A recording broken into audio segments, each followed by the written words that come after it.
no solamente son transporte aéreo. Lo que pasa es que el problema es que ellos lo que hacen es, por ejemplo, esto es llegadas de no residentes a la frontera. Puede ser por vía marina, bueno, vía terrestre, normal, independientemente del modo de transporte. Pero luego otros te dicen entradas de turistas en concreto. Estos son entradas de no residentes, otros te dicen entradas de turistas y no son muy homogéneas. Ahora cada vez es más.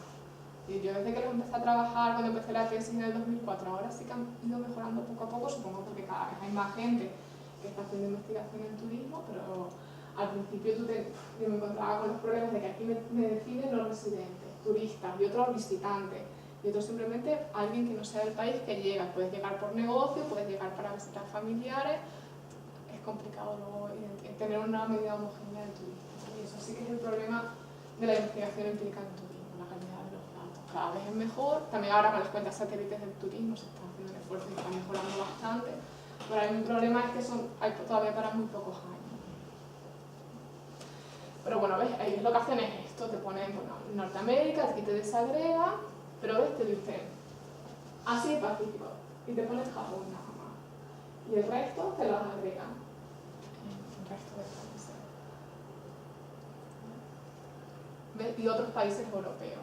Y te agrega aquí todo lo demás, y luego el resto del mundo que ellos no te desagregan. Entonces al final, ¿ves? Es unas cantidades que son bastante... Bueno, en este caso a lo mejor no son tan importantes, pero en el caso europeo sí, son 2 millones de turistas que tú no sabes de dónde vienen. Y yo entonces en mi caso los asumo como no los incluyo en mi panel. ¿Vale? Pero no porque no tengo la manera de saber de dónde vienen. Es decir, yo cuando tengo en el panel de datos tengo entradas de España desde estos orígenes, desde los orígenes que me dice la Organización Mundial de Turismo. Habrá países que no venga ningún turista a España, ¿no? Países pequeños, en vías de desarrollo, que ningún turista venga a España, y ahí sería un cero. Pero luego aquí tengo algún país, algún turista que sí que viene a España, pero yo no sé de dónde viene. ¿Vale? Entonces me estoy dejando, pues no, estos 2 millones de turistas, más de 2 millones de turistas fuera de la estimación. Y yo creo que sí que es algo que es bastante importante. Yo siempre se los pongo, cuando les pido datos y les mando mis trabajos, siempre se los pongo, siempre pueden dar esas desagregaciones, pero pongo en catalán. Cosa que no entiendo, porque lo que deberían de tener es una encuesta y decirme, mira, pues no viene nadie de Afganistán, es muy probable que no venga nadie. Pero probablemente de Eslovaquia, que no me sale aquí, sí que venga algún turista.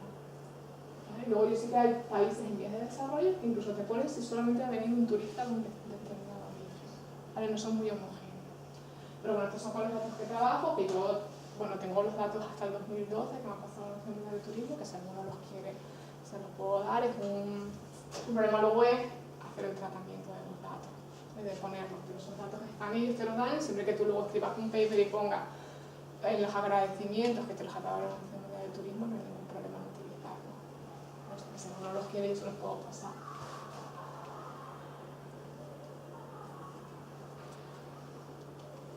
Entonces, son los trabajos que hay. Luego esto, bueno, lo que yo quería decir con estos trabajos que analizan la ecuación de gravedad es que son trabajos muy recientes, que se está cada vez utilizando más la metodología, que más o menos se acepta como una metodología cuando tú intentas enviarlos a revistas tanto de economía del turismo como a revistas un poco más generalistas, porque si van a revistas generalistas son gente que está familiarizado con los modelos de ecuación de gravedad, entonces realmente no tienen tanto. Yo me he encontrado más prejuicios quizás en revistas de economía del turismo que en revistas de economía internacional el uso de este tipo de modelos. Pero bueno, si tú haces un buen trabajo y está bien justificado, ellos normalmente te lo suelen aceptar. O sea, suelen considerar que es un método que es válido para analizar el turismo, y lo bueno que tiene es que tú puedes analizar cualquier cosa, cualquier determinante que a ti se te ocurra del turismo que a ti te interesa analizar, puedes utilizar este tipo de modelos si tienes datos.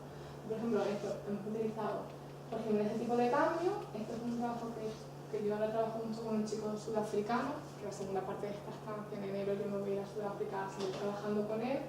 Hemos trabajado, que a mí en principio no me convencía nada este trabajo, pero de todos los papers que yo tengo es el que ha sido más citado, que es el efecto del megaevento. El hecho de organizar olimpiadas era... Nosotros cuando lo trabajamos fue cuando se organizó el Mundial en Sudáfrica. Entonces en ese momento estaban como muy interesados en analizar cuál iba a ser el impacto sobre el turismo. Entonces nosotros analizamos por el efecto de organizar olimpiadas de verano, bueno, las olimpiadas de invierno o la Copa del Mundo. Y eso tiene un efecto del turismo. A mí al principio no me convencía mucho, porque los temas de megaeventos no le veía yo mucho sentido. Pero apareció en ese momento estaba apareciendo un paper de Andrew Rose, en California, que publicó un trabajo sobre el efecto de los megaeventos en el comercio. Y al final lo que venía a decir es que organizar un mega evento deportivo, aparte del hecho del efecto directo que tiene que haya gente, ¿no?, que vaya al país cuando se organizan las Olimpiadas para ver las Olimpiadas, tiene un efecto primero porque se va a invertir mucho en ese país y entonces van a mejorar las infraestructuras, y sobre todo porque da un efecto de señalización, es decir, porque tú para organizar una Copa del Mundo, para organizar unas Olimpiadas, tienes que pasar, ¿no?, todo ese proceso que hay de, como ha pasado en España ya en 3 ocasiones, ¿no?, que te van evaluando la calidad de las infraestructuras, la seguridad, etc. Entonces al final, sobre todo para los países en vías de desarrollo, es un efecto de señalización muy importante, ¿no?, que Brasil, que bueno, quizás sea un poco más cuestionable, ¿no?, pero que Brasil sea capaz o haya ganado a otros países de poder organizar un mundial de fútbol o unas Olimpiadas, a los inversores extranjeros les da seguridad, ¿no?, para invertir en el país o para iniciar relaciones comerciales con ese país, o incluso a ti como turista, dices, bueno, yo percibo Brasil como un lugar inseguro, pero si van a organizar las Olimpiadas y yo encima veo que no ha pasado nada durante ese tiempo, pues quizás me plantea ahí. Entonces ahí genera un efecto de señalización muy importante, que es lo que al final ellos analizan, ¿no? Mucho más que ese efecto directo que tenga la gente que va en concreto al país a ver las Olimpiadas, el efecto señal que tiene, y es luego un efecto legal, porque se genera una serie de infraestructuras, pero además hay un efecto de señalización. Y nosotros lo analizamos utilizando una ecuación de gravedad y luego metíamos dummy de si el país había organizado o no, bueno, si un país había organizado las Olimpiadas, el Mundial de Fútbol, incluso si la había ganado o no, metíamos un montón de maneras diferentes y funcionaba muy bien. Luego hicimos un análisis de la afinidad cultural. Johannes, su especialidad es historia económica, y entonces nosotros analizamos el efecto del porcentaje de ancestros que había en el país para ver la afinidad cultural, ¿no? Por ejemplo, en Sudáfrica pues ahí tenían relaciones coloniales con Reino Unido, con Holanda, entonces al final eso hace que haya una cercanía cultural y que la gente tenga una preferencia por viajar a ese tipo de países. Y en esa línea hemos publicado, bueno, y aquí también se incorporó Jaume, que es el compañero de Palma, perdón, el compañero de Mallorca, en el análisis de la religión, ¿no?, de la afinidad, el hecho de tener la misma religión, al final a ti te puede hacer sentir más cómodo o menos en un determinado destino turístico, ¿no? No es tanto la religión en sí, sino la mentalidad que tiene. Se ha analizado para el comercio, ¿no?, porque también a veces es más fácil hacer comercio o tener relaciones comerciales con personas que puedan tener una proximidad cultural a la tuya, y una de las formas más claras de medir esa proximidad cultural es con la religión del país, y mucho más claramente con el tema de la religión. Nosotros tenemos dos trabajos que son un poco complementarios, uno en Tourism Economics y otro sí que lo publicamos en Kiklo, que es una revista de economía internacional que les gustó mucho la idea. Por ejemplo, que primero lo habíamos enviado a otro y nos dijo no, porque trabajáis turismo y eso no es un tema que nos interese, cuando ellos sí que habían publicado cosas similares para el comercio, mientras que en Kiklo al revés, que te puedes encontrar cualquier tipo de cosa, ¿no? Depende también del editor que te encuentres, si él considera que es interesante o no, porque el paper era exactamente, vamos, no cambiamos nada, no lo rechazamos sobre la marcha y lo mandamos a otro sitio. Muchas veces es que te encuentres a alguien que, bueno, que diga, ya se ha hecho para el comercio y se ha analizado porque no se puede hacer tanto. Luego también se ha utilizado para analizar las implicaciones de los impuestos, la infraestructura del transporte, para requerimientos de visado, y eso es un trabajo que yo también tengo un curso de analizar los procesos de un mayor proteccionismo o una liberalización de la política de visado. Aquí el problema es que no había datos. Te tendrías que ir casi país por país y ver si tú necesitas un visado para ir a determinado país o no. Y es lo que hacen en el MARI. Ellos se ve que tendrían algún asistente de investigación y se dedica casi país por país a ver cuáles son los requerimientos de visado. Eso es muy complicado, no solamente lo hacen para un año y no analizan cambios en políticas de visados. Ahora, por ejemplo, una base de datos que ha hecho un estudiante de doctorado de la London School y que ha presentado datos de visados desde el 90 hasta el 2011-2012 para países europeos. Ahí sí que puedes analizar también qué sucede si eliminas, ¿no?, una restricción de que necesitas pedir un visado o no, o al revés, porque también hay países que se han vuelto más proteccionistas y ahora sí que piden que tengas un visado antes de viajar a ese determinado país. Nosotros lo vamos a analizar sobre todo porque hay un proyecto en Sudáfrica de crear un visado único. Es decir, cuando tú viajes a Sudáfrica, a países del sur de África, que solo necesitas un visado. No tengas que pedir visados de varias entradas, como por ejemplo sucede si vas a China, Si quieres ir luego a Hong Kong o si quieres ir a Macao, tienes que pedir visados de varias entradas. Y eso al final hace que el turista vaya a China y ya está, simplemente se queda allí. Hay una intención de crear visados únicos para las regiones del sudeste asiático o las regiones en China, de países próximos a China, y hay ese proyecto que ya está encaminado de crear un visado único para Sudáfrica. No para Sudáfrica, para países del sur de África. Que eso necesitas un único visado, tú ya luego te puedas mover. Esto también es un trabajo que hicimos para análisis de cambio climático, es decir, tú puedes utilizar estos modelos de gravedad para explicar casi cualquier tipo de variable que tú creas que afecte a las entradas de turistas, bien porque sea una variable propia del destino, propia del origen o bilateral, ¿no? Por ejemplo, los requerimientos de visado son bilaterales, es una barrera que tiene un país frente a otro. Pero yo, por ejemplo, la aplicación que os voy a explicar de las enfermedades es que el destino tenga un determinado ratio de enfermedades contagiosas en su país. Son modelos que son muy útiles para analizar determinantes del turismo, ¿vale? Y normalmente funcionan bastante bien. Simplemente, bueno, la idea que había de que tú puedes aplicar la ecuación de gravedad para explicar el comercio y el turismo, porque al final es un país exportador que exporta bienes a otro país que es el importador. Tú puedes aplicar esa misma idea al turismo, ¿vale? Es decir, tú tienes aquí el destino, que en este caso el destino turístico es el exportador, se exporta el servicio, y el origen es el importador, ¿no? El servicio en ese caso no cambia el sentido, pero la principal diferencia entre los movimientos de turistas y los movimientos de bienes es que en este caso es el bien el que se desplaza, es decir, es un bien producido en este país, que se consume en este país, con renta generada en este país, y en cambio aquí es el turista, ¿no? Que se mueve, es decir, el turista del país de origen se desplaza a este destino y aquí consume bienes producidos en este país, ¿no? Estas exportaciones. Entonces, el hecho de que sea el turista y no el bien el que se desplace hace que, bueno, tú puedas explicar los modelos por las mismas variables, pero que la interpretación sea diferente, ¿no? Porque, por ejemplo, en este caso, quizás la variable de distancia sea más relevante que en el caso del comercio, porque eres tú el que tienes que pagar, qué modo de transporte vas a utilizar, porque al final lo que te interesa es que el bien esté disponible para que tú lo consumas, entonces aquí eres tú el que te tienes que desplazar. La estabilidad política, por ejemplo, ¿no? O esos factores religiosos, esos factores culturales, quizás se vuelvan más relevantes para explicar el turismo que para explicar el comercio. Es decir, tú puedes utilizar ambas variables en los dos modelos y en ambas variables que sea casi significativa, pero la interpretación es distinta. Bueno, estos son dos ecuaciones de gravedad ya aumentadas.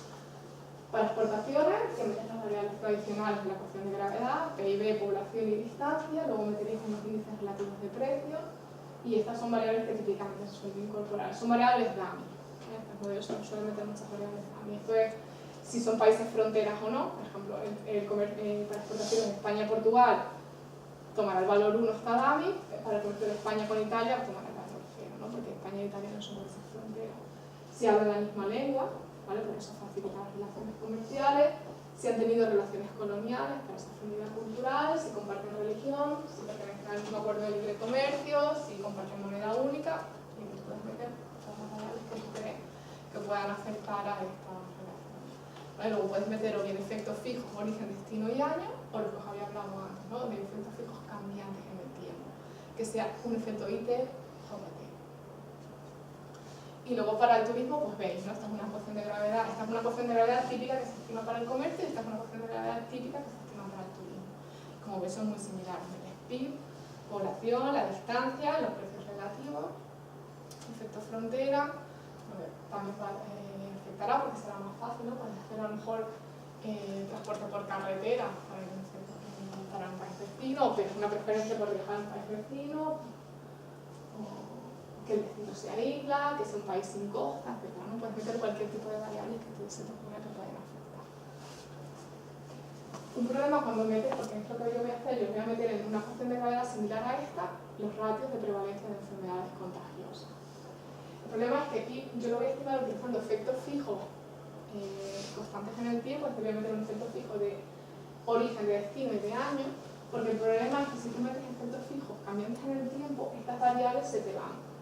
Las variables que tienen el subíndice IT o JT, eso viene absorbido por el efecto fijo, ¿vale? No las puedes estimar.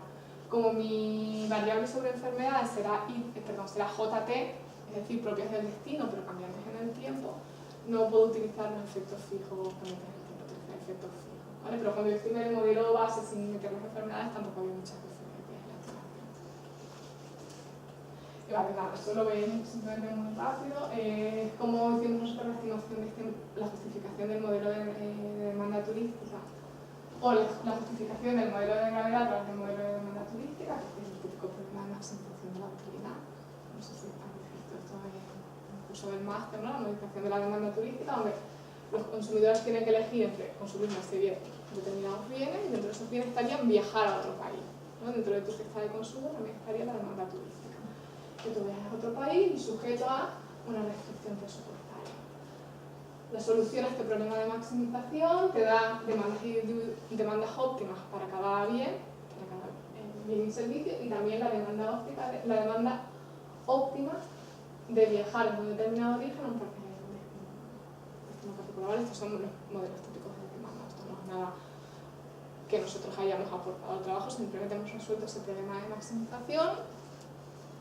Y lo que te queda es que el número de viajes desde el país I al país J en un determinado año, ¿no? Sumas totales de las demandas individuales totales, va a depender de los precios en el destino,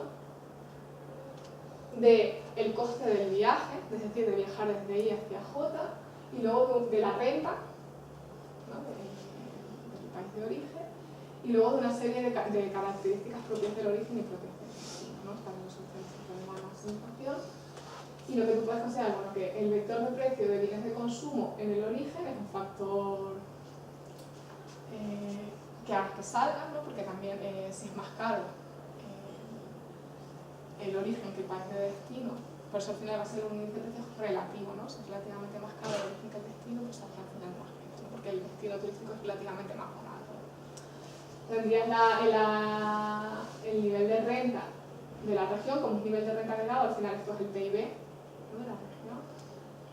Esto sería, y luego esto sería cualquier otro tipo de determinantes que actuarían como un factor, ¿no? De que salgan turistas de ese país, propios del origen, que puede ser, por ejemplo, su población. Cuanto mayor sea la población del origen, más gente saldrá, o, por ejemplo, las condiciones climáticas. Normalmente, cuanto más frío es el origen, salen más turistas de este país. Nosotros hemos estimado cualquier tipo de característica del país de origen. Luego tendrías una medida representativa del coste de viajar al destino J desde el país I, y esto puede ser básicamente la distancia entre ambos países como proxy del coste del viaje, pero luego tendrías, entonces ya tienes de nuevo la distancia, ¿no? Una de las variables que aparecen en las ecuaciones de gravedad, y cualquier otro tipo de variables psicológicas, culturales o geográficas, como compartir frontera, compartir lengua común, la religión, los requerimientos visados, es decir, todas esas barreras bilaterales, no el turismo en este caso, similar a las que tenemos en el comercio. Es decir, si tú no tienes que pedir visado para viajar a otro país, te será relativamente más fácil viajar a ese país, ¿no?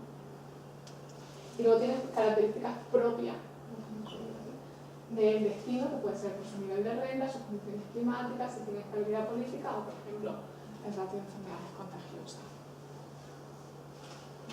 Le das una función matemática a este modelo de demanda, esta es una función matemática típica para la demanda turística, la transformas en eficaz logaritmo para linearizarla, y al final lo que tienes es esto: factores propios del destino, del origen, y factores bilaterales. ¿Vale? Que al final esto es básicamente pues, una ecuación de gravedad, ¿no? Que tiene los factores propios del destino, perdón, del origen de los turistas, su PIB, su población, sus condiciones climáticas o cómo de caro o barato es respecto al destino turístico, variables propias del destino y estas variables. O sea que al final, a través de la solución de un problema de maximización de la demanda turística, llegas a una cosa que es muy parecida a una ecuación de gravedad. Cuando se justificaba la ecuación de gravedad para el comercio, se hacía también la maximización de beneficios, ¿no? Si era rentable o no a un determinado productor exportar a otro país. Tanto en el caso del comercio como en el turismo te permite justificar que también haya cero, es decir, puede que un destino sea caro o que las condiciones de ese destino no te interesan para que nadie en ese país decida viajar al otro país. Eso también te permite justificar el caso de los cero, ¿no? Como por ejemplo en el caso del comercio, puede que los beneficios de exportar a un determinado país no sean lo suficientemente altos para cubrir los costes de producción, por lo tanto se justifican los ceros en el comercio y aquí podemos justificar también ceros en el turismo. El problema es que las bases de datos nuestras, al contrario que la de comercio, como os había dicho antes, es complicado decir cuándo es un cero y cuándo es un missing, porque ellos no te lo dicen. Mira María, ¿y no, en ese tipo de modelos no se incorporan variables retardadas, por ejemplo? Sí, también. Porque una cosa que explica los flujos son los flujos previos y que ya hay una dinámica. Sí, puedes estimar lo del efecto del boca a boca, ¿no? Todo esto de la repetición, sí, puedes estimar, puedes meter la variable dependiente retardada a un periodo y estimar. Sí. Creo que solamente una vez lo he hecho. Pero, porque al final lo que a mí me interesa es que estoy más centrada en analizar en una de estas variables concretas, ¿no? Porque, por ejemplo, si estás interesado en analizar el efecto de la repetición, de la fidelidad del boca a boca, lo puedes meter. Creo que Fran tiene un trabajo con Manolo que están haciendo un modelo dinámico muy parecido. Vale, ya simplemente para terminar, el ejercicio empírico, ¿vale? Que es donde yo lo que voy a hacer es estimar esta ecuación de gravedad para turismo, bueno, una ecuación similar. Y en este caso, el tema que nos interesaba a nosotros es analizar el efecto de las enfermedades contagiosas en un destino turístico. Un trabajo que está haciendo con Jaume Rosselló, que es profesor del Departamento de Economía Aplicada en Baleares, y Aon Waka, que es un estudiante de doctorado, está haciendo su tesis sobre determinantes del turismo, está haciendo cosas sobre todo también de infraestructuras, de cosas relacionadas con el cambio climático. Nosotros lo que vamos a hacer es como escenarios de cambio climático que acabarán afectando al desarrollo de enfermedades contagiosas y que eso tenga. Bueno, pues en el año 2003 había más de un millón de turistas que se movían, bueno, un millón de turistas, miles de millones, ¿no? Que de movimientos internacionales. Es muy importante conocer los determinantes de esos turistas. Ahora sigue teniendo, este turismo internacional está muy concentrado en los países desarrollados, ¿no? Son sobre todo movimientos entre países de la OCDE, casi el 70% de los movimientos de turistas entre países desarrollados. Sin embargo, cada vez más hay un auge de los países en vías de desarrollo, países subdesarrollados, tanto como destino como origen, ¿no? Por ejemplo, China ya es principales emisores de turistas en el mundo. Ahora cada vez también hay un interés mayor por analizar los factores que explican las llegadas de turistas, por ejemplo, los países en vías de desarrollo, primero porque sí que están creciendo las llegadas de turistas a estos países y también las llegadas de turistas desde estos países, por ejemplo, conocer esos determinantes es muy relevante, sobre todo también como política o como estrategias de ayuda al desarrollo. Entonces son muchos de los trabajos que estamos haciendo nosotros últimamente centrados en países en vías de desarrollo. En términos económicos, la industria turística representa un porcentaje en torno a un 10% del PIB mundial, ¿vale? Y este porcentaje es promedio, el promedio mundial, pero este porcentaje es aún mayor para países menos desarrollados, ¿vale? Y estos países están caracterizados por tener muy buenas condiciones climáticas, ¿vale? Pero en cambio son países introvertidos con muy pocas infraestructuras y, por ejemplo, en este caso